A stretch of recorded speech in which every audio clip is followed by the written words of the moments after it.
Shqipëria nuk pushon sa akumuluar i progreset, të cilat janë impresionante. Në qoftë se këto vazhdojnë në këtë rrugë reformash, kjo do t'i lejojë Shqipërisë që Komisioni Evropian të rekomandojë hapjen e negociatave.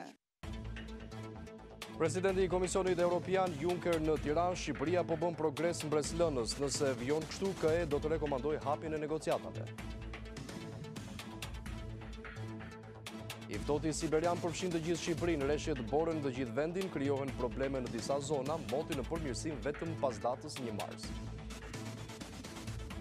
Nëna e 3 fëmijëve që humbën jetën aksidentin e velipojës mëson pas një jave lajmin tragjik. Mjekët e mbajnë reanimacionin efektin e qetësuesve të fortë. Rama Basha replika për ndihmën sociale, qeveria do të rikthejmë në skemë ata që janë hequr në mënyrë të padrejtë. Basha lat pa bukë 20.000 familje. Dacic kërcënon Kosovën, nuk mund të ndryshoni marrëveshjet në Bruksel. Njohja nuk na është vendosur kusht për antarësim në Bashkimin Evropian.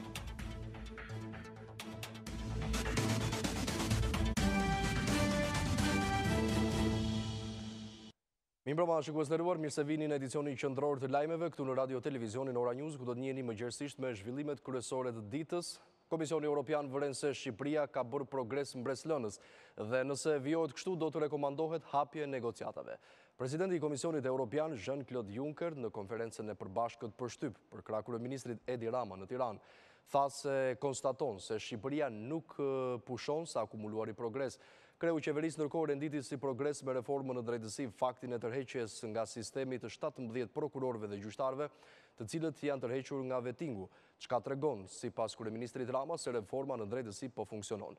Ndërkohë i pyetur nga Ora News, kreu i qeverisë tha se presidenti Meta nuk ka vendosur të mos jap plot fuqishmëri për negociatat me detin për Greqinë, por ka kërkuar më shumë informacion të drejtë që ja jep kushtetuta. Sipas kreut të qeverisë shqiptare, të dhënat tashmë janë dërguar kreut të shtetit.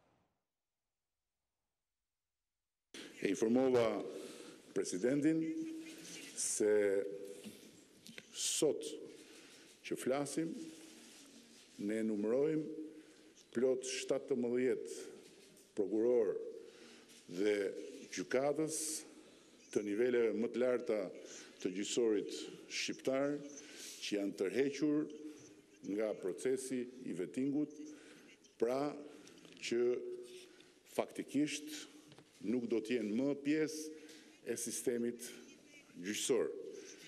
Një tregues i qartë që vetingu ka filluar të funksionojë. Presidenti nuk e ka refuzuar dhënien e autorizimit, por presidenti ka kërkuar me drejtën që i jep kushtetuta dhe autoriteti i tij disa sqarime të shkruara lidhur me kërkesën e dërguar për marrjen e autorizimit. Shqipëria nuk pushon sa akumuluar i progreset, sepse ka marrë shumë reforma strukturore në shumë fusha në jetën tuaj kombëtare, të cilat janë impresionante.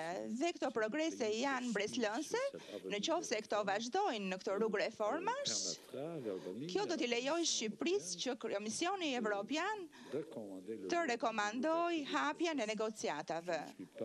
Nuk ka marrë në Tiranë për të bërë premtime bosh, është shumë e lehtë për të bërë kënaqësit, ju them se në këtë datë do fillojmë negociatat. Por nuk është ky qëllimi im.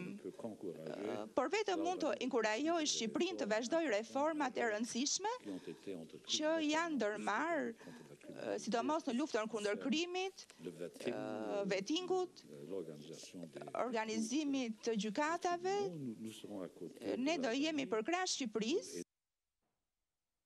Ndërkohë, presidenti i Komisionit Evropian Jean-Claude Juncker ka nisur nga Maqedonia turin e tij të takimeve në vendet e Ballkanit, ku fillimisht u takua me kryeministrin e Maqedonisë Zoran Zaev, të cilin i shprehu hapat pozitiv që ka bërë Maqedonia drejt rrugës europiane. Sipas zyrtarit të lartë Juncker, ky shtet po ecën në drejtim të duhur për të hapur negociatat me Unionin, ndërkohë vetë kreu i qeverisë së Maqedonisë Zoran Zaev u ndal tek marrëveshjet me Greqinë, zgjidhje të cilave sipas tij do të përmirësonte marrëdhënie dypalëshe. Komisioni Evropian vlerëson arritjet e deri tanishme të Maqedonisë kur dihet që janë bërë hapa përpara, jo vetëm me zgjedhjet, por edhe me negociatat për çështjen e emrit me Greqinë. Presidenti i Komisionit Evropian Jean-Claude Juncker, i cili ka preferuar ta nisë turin e tij ballkanik nga Shkupi, ka vlerësuar në këtë mënyrë arritjet e deri tanishme të Maqedonisë, duke thënë se ato vlen për një qasje pozitive drejt BE-s. Në konferencën e përbashkët për shtyp me kryeministrin Zoran Zaev, zyrtari i lartë i BE-s tha se nuk do të caktojë datë për Maqedoninë, por nuk ngurroi të thotë se ky vend është në rrugën e duhur për këtë. Nuk erdhëm t'ju kumtojmë datë, por t'ju themi se jeni në rrugë të mirë dhe nëse vazhdoni në atë rrugë për disa muaj do t'i jepni mundësi Këshillit t'ju rekomandoj fillim të negociatave. Shefi i Komisionit Evropian vlerësoi si një hap përpara për zgjidhjen e mosmarrëveshjeve me Greqinë, duke thënë se këtë ndryshime kishte vënë re me të zbritur në aeroport, emri i të cilit tashmë ka ndryshuar. Ndërkohë kreu i qeverisë maqedonase Zaev u ndalte zgjidhja e çështjeve të lëna pezull me Greqinë, ku tha se përparimi në këtë drejtim do të mbyll kapitujt problematik mes dy vendeve. Për qeverinë e Republikës së Maqedonisë është i pranueshëm emër me përcaktim gjeografik që do të bëjë ndarje mes shtetit tonë dhe rajonit në Greqi. Megjithatë, insistojmë në një zgjidhje që do të mundësojë mbyllje të përhershme dhe të qëndrueshme të kontestit me respektimin e dinjitetit dhe identitetit të dy popujve. Gjatë qëndrimit në Maqedoni, Juncker shoqërohej nga eurokomisioneri Johannes Hahn dhe takime janë zhvilluar edhe me presidentin Ivanov, me të cilin diskutoi për situatën aktuale politike. Mi të shojmë të tjera informacione, Ministri i Jashtëm i Serbisë Ivica Dačić ka akuzuar autoritetet kosovare se nuk e duan dialogun me Beogradin, pavarësisht faktit se faktori serb luan rol stabilizues në Kosovë. Në një intervistë radiofonike, Dačić paralajmëroi Prishtinën që të mos kryej asnjë ndryshim në marrëveshje për komunat serbe në Kosovë, ndërkohë që deklaroi sërish se Serbia nuk e ka kusht njohjen e Kosovës si shtet pavarur. Prishtina nuk e do dialogun me Serbin për një zgjidhje të përhershme. Ka qenë kjo deklarata e ministrit të jashtëm serb Ivica Dačić në programin radiofonik Java, në radion e Beogradit. Sipas kreut të diplomacisë, Prishtina po luan me zjarrin pasi nuk kupton se faktori serb luan rol stabilizues në Kosovë. Ministri i jashtëm theksoi rëndësinë e arritjes së një marrëveshjeje konkrete mes palëve, por ai vëren se ka një paqartësi, pasi as strategjia e re e zgjerimit prezantuar nga Bashkimi Evropian nuk përcakton llojin e marrëveshjes që duhet arritur. Ministri i jashtëm mëtej u ndal edhe në akordin e ndërmjetësuar nga BE për formimin e Bashkësisë së Komunave me shumicë serbe në Kosovë. Ai paralajmëroi se Beogradi nuk do të lejojë asnjë ndryshim që Prishtina kërkon të propozojë, duke rikujtuar se marrëveshja është nënshkruar në Bruksel nga vetë ai, përfaqësuesja e lartë e BE Catherine Ashton dhe kryeministri i atëhershëm kosovar Hashim Thaçi. Një korrigjim apo ndryshim sipas Dačić hedh poshtë këtë marrëveshje. Në fund, ministri i jashtëm u rindal në çështjen e pavarësisë, teksa theksoi se për Serbin nuk është kusht njohja e Kosovës si shtet, pavarësisht faktit se tashmë është shpallur pavarësia. Me tonet e ashpra, Dačić madje akuzoi autoritetet për mashtrim, pasi nuk janë 116 vende të cilat e njohin Kosovën si shtet. I ftohti siberian që ka prekur një pjesë të Europës ka mbritur edhe në Shqipëri, ku janë krijuar problematikat e para. Kështu trashësia e Borës ka arritur në 20 cm në Dardh, ndërsa probleme janë krijuar në disa fshatra të Dibrës dhe Shkodrës. Ministria e Mbrojtjes bëri me dije se grupet e emergjencave janë gati dhe në pjesë të borpastruesve kanë ndërhyrë në rrugë dhe tashmë disa prej tyre janë të kalueshme, por nga ora në orë vijojnë që të përkeqësohet situata si pasojë e rresheve të dendurat të Borës. Rreshjet e të Borës si pasojë e një vale të ftohtis siberian kanë krijuar problemet e para në të gjithë zonën juglindore, ku në Dardh trashësia ka arritur deri në 20 cm, ndërsa në Voskopoj 10 cm.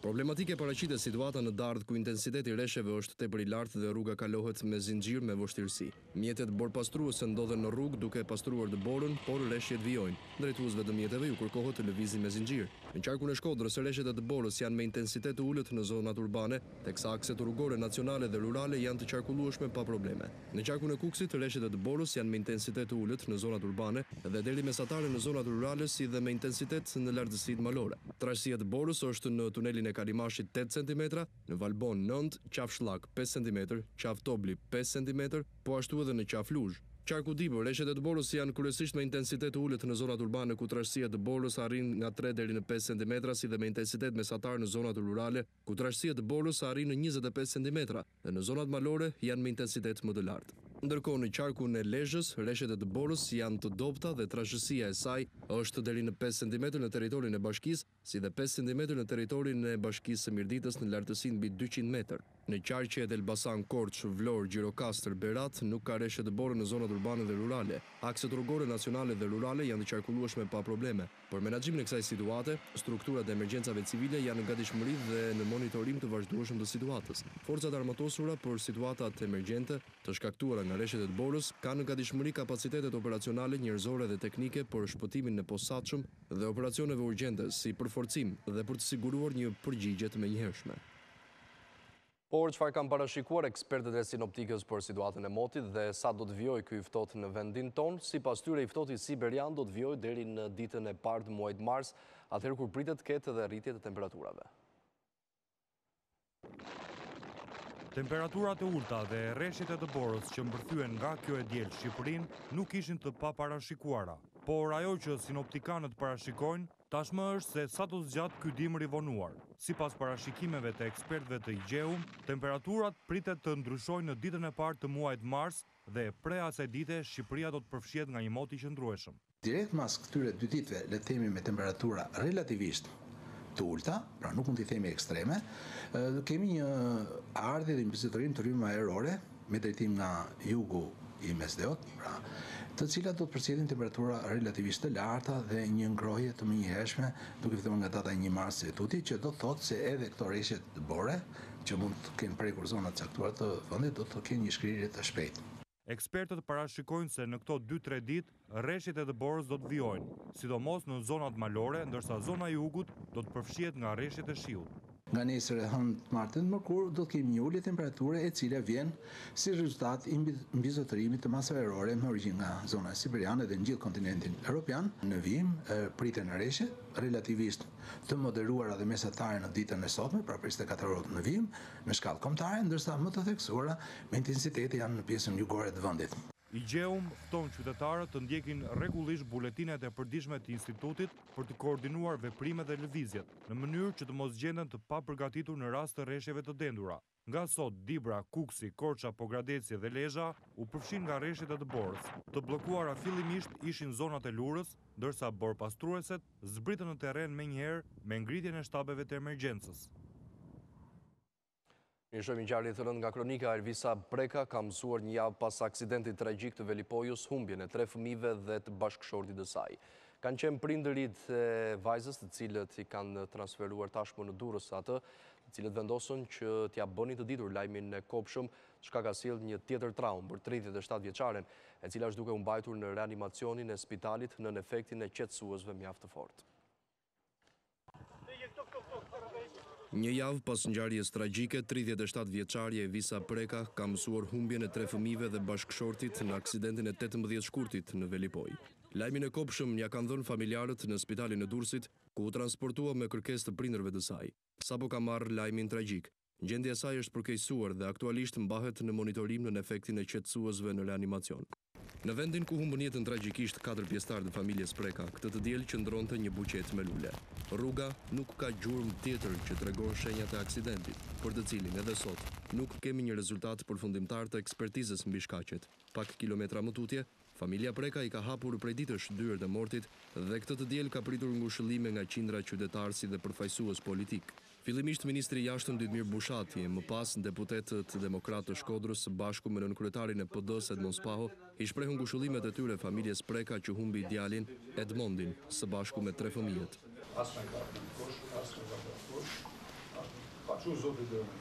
Mbi truezën ku familja pret ngushëllime qëndrojnë 4 portretet e të afërmve që u shuan nga një aksident i rënd i ndodhur 7 ditë më parë. Fjalët janë të pakta në familje, por falënderimet ndaj shqiptarëve i kanë të shumta, pasi solidarizimi ka qenë i madh.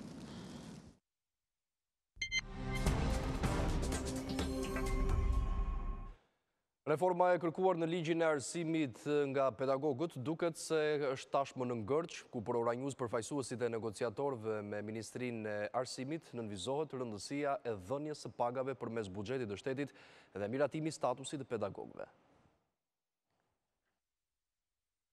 2 vite e gjysmë pas hyrjes në fuqi të ligjit të arsimit të lartë, pedagogët e Universitetit të Tiranës e cilësojnë atë të dështuar dhe shkaktar të bllokimit institucional të universitetit, por qeveria thotë të kundërtën, duke ia atribuar në Ngorçi në universitet konfliktit të brendshëm. Ligji përcakton bordin si organin më të lartë kolegjial administrativ, por ndërkohë edhe administratorit i ka dhënë të njëjtat kompetenca, ndërsa rektori është autoriteti më i lartë akademik. Kjo sipas pedagogëve krijon mbivendosje kompetencash, ndërsa nga qeveria kërkojnë ridefinim të funksioneve juridike. Kanë dhënë shumë pesh pjesës së administrimit dhe u kanë dhënë shumë kompetenca. Madje u kanë dhënë aq kompetenca sa praktikisht kjo i bën ata si një lloj qeverie në vetvete brenda universitetit. Akademikët kërkojnë shkarkimin e antarëve të bordit administrativ, ndërsa thonë se organi që duhet të vendos për largimin e tyre të jetë Senati, i cili zgjedh antarët dhe jo Ministria e Arsimit. Universitetet e tjera nuk flasin, por kanë probleme shumë më tepër se ne. Një pikë tjetër e nxehtë është dhe autonomia financiare. Trupa akademike thotë se është detyrimi i qeverisë të buxhetoj pagat, të financojë kërkimin shkencor dhe infrastrukturën. Shteti pakson buxhetin siç ka ndodhur.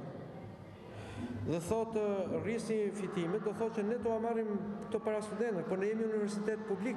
Pedagogët i mëshojnë dhe statusit të tyre duke kërkuar fuqi vendimarrëse dhe rritje të pagave, çka ligji i arsimit të lartë nuk e parashikon. Ky ndryshim është një lloj si ajo që bëri Enver Hoxha me ushtrinë, që i hoqi gratë në ushtri. Në një farë mënyrë kështu është shndruar pra profesorit dhe pedagogët. Një kapter i thjeshtë që duhet të bindet urdhrave dhe megjithatë statusi financiar. Në Universitetin e Tiranës, akademikët shtrojnë domosdoshmërinë e një auditimi 10 vjeçar. Të bësh ti 10 herë një fakultet dhe ndërkohë që ti nuk ke salla për studentët, do thotë bësh një krim. Për kërkesat pedagogët presin përgjigje më datën 10 mars, por duket se ky afat do të tejkalohet. Burime pranë Ministrisë së Arsimit thanë për Ora News se përgjigje do të ketë vetëm pas mbritjes me shkrim të kërkesave pranë këtij institucioni. Kryeministri Edi Rama dhe kryetari i Partisë Demokratike Lulzim Basha kanë vijuar edhe sot debatin mbi ndihmën ekonomike. Kreu qeverisë theksoi se janë hequr nga lista e përfituesve persona të cilët kishin falsifikuar dokumentet e duke përfituar padrejtësisht ndihmë ekonomike, teksa kryetari i Partisë Demokratike Basha theksoi se Rama bën shpenzime luksi ndërsa familjeve u heq bukën e gojës. Debati i së enjtës në parlament mes mazhorancës dhe opozitës mbi ndihmën ekonomike ka vazhduar me retorikën e palëve në takimet me personat e prekur nga skema. Kryeministri Edi Rama në një vizitë në një familje përfituese në Berat thekson se para se të jepet statusi i përfituesit, realizohen kontrolle në tatime, hipotek apo në zyrat e transportit rrugor. Ja për shembull ky tjetri, djali i Josifit nga Ura Vajgurore, ka 88.947 lek të reja rrog, pra 880.000 lek rrog, dhe njëkohësisht merr ndihmë ekonomike. Këto janë gjërat pa imagjinueshme që kanë ndodhur nga skema e vjetër dhe faktikisht në qarkun e Beratit janë përjashtuar 700 familje. Por kryeministri Rama nuk përjashtoi mundësinë e gabimeve për shkak të sistemit. Gjithë ata që do verifikohen dhe janë jashtë, jo për shkak të abuzimit, po për shkak të sistemit, do reintegrohen. Ministri Augerta Manasirliu nënvizoi se tashmë ndihma ekonomike jepet e plot, por qëllimi është reintegrimi në shoqëri.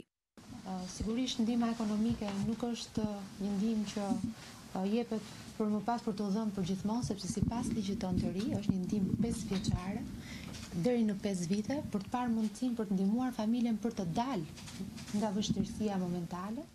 Ndërkohë kryetari i Partisë Demokratike Lulzim Basha është përgjigjur në një reagim në Facebook, duke theksuar se Rama u ka hequr ndihmën ekonomike mbi 20.000 familjeve. Në këtë orë të vonë shumica e tyre po mbyllin edhe këtë ditë me barkun boshe pa energji elektrike. Ky është fati i Marijes me 3 fëmijë jetim që e gjeta me vetëm gjysmë thesi miell të mykur. Ky është fati i shpresës me frigoriferin bosh dhe 9 gojë për të ushqyer. Shprehet Basha në Facebook duke shtuar se Rama u heq familjeve bukën e gojës dhe shpenzon miliona për luks e qefe.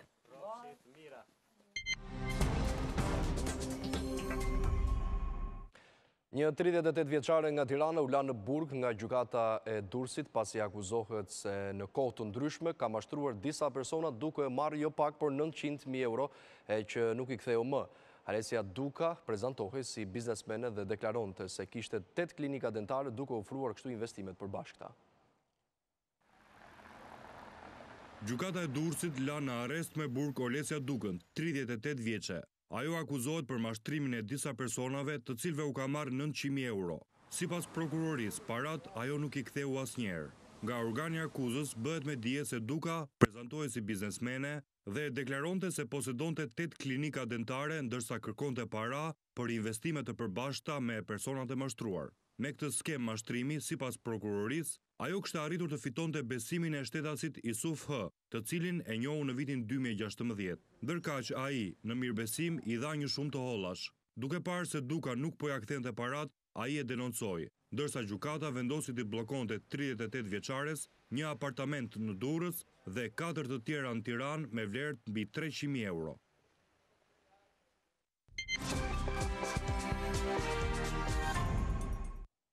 Në kuadër të programit të kujdesit shëndetësor në komunitet, Ministria e Shëndetësisë ka nisur tashmë vaksinimin në terren të fëmijëve të rrezikuar. Ministria e Linjës, Ogerta Manastiliu, u ndal në qarkun e Beratit, ndërsa tha se jashtë procesit rutin, deri tani janë kryer rreth 10.000 vaksina kundër fruthit. Në kuadër të masave për parandalimin dhe eliminimin e epidemisë së fruthit, Ministria e Shëndetësisë ka ndërmarrë një plan masash. Kundërto është vaksinimi në terren i fëmijëve dhe popullatës së riskuar. Ministria e Shëndetësisë dhe Mbrojtjes Sociale Ogerta Manastiliu ishte në Morav të komunës Otlak në Berat, ku në kuadër të programit të kujdesit shëndetësor të komunitetit, u krye vaksinimi 120 fëmijëve dhe të rriturve të komunitetit rom dhe egjiptian. Së bashku me drejtorinë shëndetësore rajonale, drejtorinë e shëndetit publik, jemi duke kryer regjistrimin dhe depistimin e familjeve komunitetit të rom, dhe mbi gjitha jemi duke vlerësuar gjithë kalendarin e vaksinimit të fëmijëve dhe në kuadër të masave të parandalimit të shpërtimit të epidemisë së fruthit. Pjesë e këtij programi kombëtar është edhe ofrimi i shërbimit të mamografisë së lëvizshme pranë komunitetit. Tashmë 5.000 gra në vit kontrollohen për ekzaminimet kundër kancerit të gjirit. Kemi sjell mamografin e lëvizshëm, do të qëndroj këtu dhe do të bëj depistimin për rreth 30 gra të këtij komuniteti. Sipas Manastiliut, deri më tani janë kryer rreth 10.000 vaksina kundër fruthit, që prej muajit janar, jashtë procesit rutin të vaksinimit, ndërsa janë në dispozicion 140.000 doza vaksine. Më herët, Ministria Manastiliu u ndal edhe në urën vajgurore, në qendrën shëndetësore Goriçan, e cila këtë vit do t'i nënshtrohet rehabilitimit të plot për 2.400 banorët e kësaj zone, në kuadër të programit të rikonstruksionit të 80 qendrave shëndetësore gjatë këtij viti.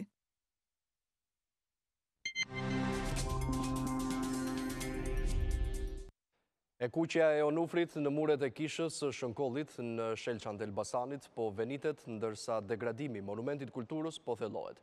Kamera Orës në Elbasan sjell gjendjen e saj reale bashkë me apelin për ndërhyrje për të shpëtuar një pasuri të përbashkët të trashëgimisë kulturore. Ky është Jani Qosja, prifti dhe mbrojtësi i kishës së Shelçanit, një prej objekteve të kultit ortodoks më të vjetra të zonës së Shpatit në Elbasan. E ndërtuar rreth vitit 1554, kjo kishë është monument kulture që mbart provat e historisë. E tillë është edhe kuqja e Onufrit, që po venitet në afresket e kishës për shkak të dëmtimeve ndër vite. Kjo kishë po degradohet nga ikonat. Objekti i kultit ka nevojë për ndërhyrje komplekse për ta shpëtuar, por statusi ja jep këtë të drejtë vetëm Institutit të Monumenteve të Kulturës dhe i lidh duart metropolisë Elbasanit dhe banorëve të zonës, të cilët prej vitesh kanë dhënë alarmin për rrezikun. Nuk në ndihmojnë monumentet të kulturës, onte ne megjithëse shërbejmë këtu, po ata thonë nuk na lejojnë ne që dhënë të fusim një gozhë në këtë kishë. E lidhur me emrin e Onufrit dhe të birit, Konstantinit, kisha e Shelçanit ka të gjithë potencialet për të qenë një destinacion turizmit kulturor dhe ati fetar, ndaj banorët kërkojnë ndërhyrje sa nuk është vonë. Do kishe turizm shumë, për jo i ka pengu se që kishë po vjen drejt përfundimit. Teksa shoqëroi kamera në Orës në përgatitjen e këtij materiali, kryetari i shoqatës Shpati Filip Berdufi thekson se kisha e Shelçanit është e mbijetuara e fundit e 6 objekteve të kultit të famshme të zonës. Dhe në çdo fshat po të vesh do gjesh shumë rënoja kishës. Muraleve me ngjyra të ndezura të Onufrit po humbet madhështia. ndërsa kisha monument kulture duket së është lënë harres.